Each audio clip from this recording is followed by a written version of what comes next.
Quand le retour fait partie de l'ordre des choses, c'est comme ça et pas autrement. Je te partage ça, j'ai envie d'aller voir avec toi. Quand tes grandes lignes de vie, elles sont déjà toutes tracées, parce que pour moi, et ça c'est ma vérité, c'est peut-être pas celle de tous, pour moi, quand un grand événement doit arriver, positif ou négatif, il arrive, que tu le souhaites ou que tu le souhaites pas. Ça peut mettre du temps, ça peut mettre plus de temps que ce qui avait été prévu à l'initial. Tu peux freiner les choses, tu peux accélérer les choses, mais comme si pour toi le retour d'une personne est prévu dans ta vie, ça se fera. Que tu sois d'accord ou pas, que l'autre soit d'accord ou pas, même s'il t'a dit, même si l'autre t'a dit, c'est fini, je ne t'aime plus, je suis passé à autre chose, je suis tellement mieux sans toi. Attention, on n'a qu'un son, on n'a qu'une cloche. Alors, le retour est prévu.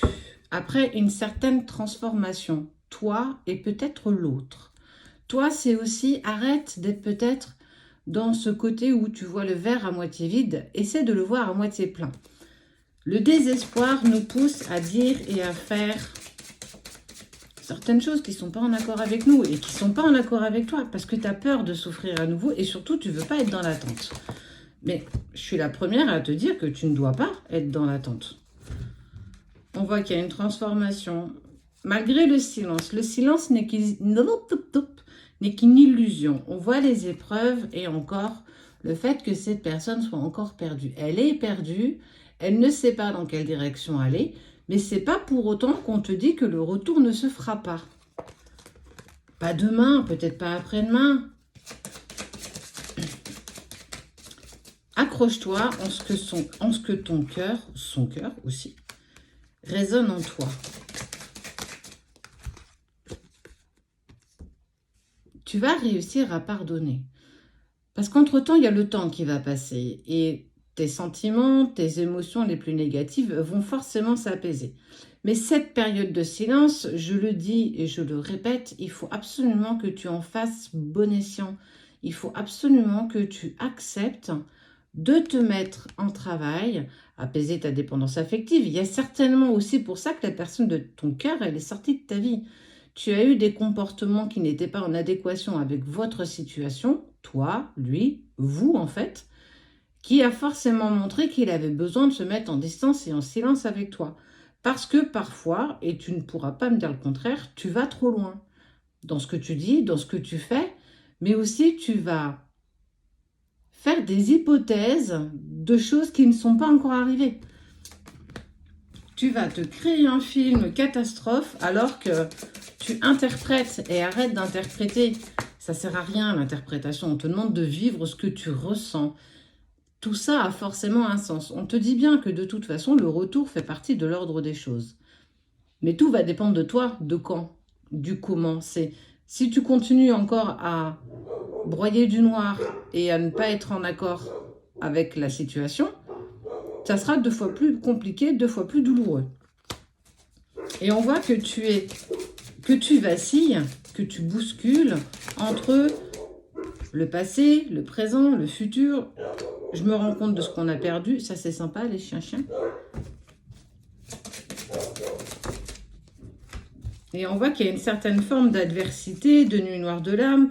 Mais on te dit, écoute, punaise, écoute ton intuition. Écoute, on te parle, on te fait passer des messages, mais tu n'entends pas.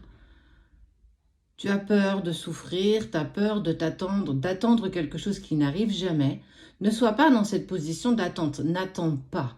Continue ton bonhomme de chemin. Sors, rencontre du monde. Regagne en confiance en toi. Regagne en estime de toi. Regagne dans tout ce que tu essaies de mettre en place pour toi. Tu as peut-être rencontré une personne. Une relation légère, peut-être que l'autre aussi a rencontré une personne légère et que tu l'as appris, que ça t'a mis en travail. Mais vous faites ce que vous voulez, vous n'êtes plus ensemble. Alors, parfois, on n'y parvient pas parce qu'on est aligné avec nous. Je pense, je dis, je fais. Mon corps, mon âme et mon esprit, je suis en alignement avec moi. Tu es peut-être là-dessus, tu comprends peut-être pas pourquoi l'autre est déjà parti batifoler à gauche et à droite. mais il en a le droit. Tu n'as aucune emprise dessus et en fait, lâche prise. Ne va pas mettre des émotions où il n'y a pas lieu d'en mettre. Ne va pas faire des histoires hypothétiques sur ce que tu penses être. Fie-toi à ce qui vibre en toi. Ne te fie pas à ce que les autres vont te dire. Ne te fie pas à ce qu'on va essayer de te faire comprendre. Écoute les signes de tes guides. Écoute les synchronicités qu'on t'envoie.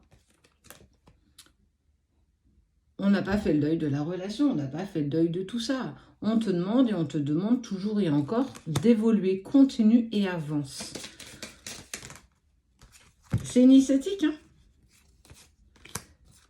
L'initiation éternelle. Tout le temps, tu devras braver des épreuves, passer des obstacles. Il y aura toujours des compromis à faire et que ce chemin personnel est le tien avant tout. Quoi qu'il en soit, la personne de ton cœur, elle est prévue pour qu'elle revienne dans ta vie. Toi qui vis certainement en plus la relation sacrée. Mais ça en a un prix. Ce prix, c'est d'avancer pour toi. Tu ne peux pas changer les grandes lignes de ta vie. Tu peux changer les petites brindilles qu'il y a sur un arbre, mais tu ne peux pas changer les grandes branches. Ça, tu ne pourras pas. Ce qui est prévu arrive. Comme je te l'ai dit au début, tu peux accélérer ou freiner. Là, on est sur bientôt le 1er janvier 2024 qui sera demain. Prends de nouvelles résolutions pour toi en fait, pas pour l'autre. Ok, ça y est, je vais me remettre en chemin et je vais remettre tout ce que j'avais besoin de mettre en place pour moi. Le retour est prévu. Fais confiance à l'univers et fais confiance à ce que ton chakra du cœur vibre.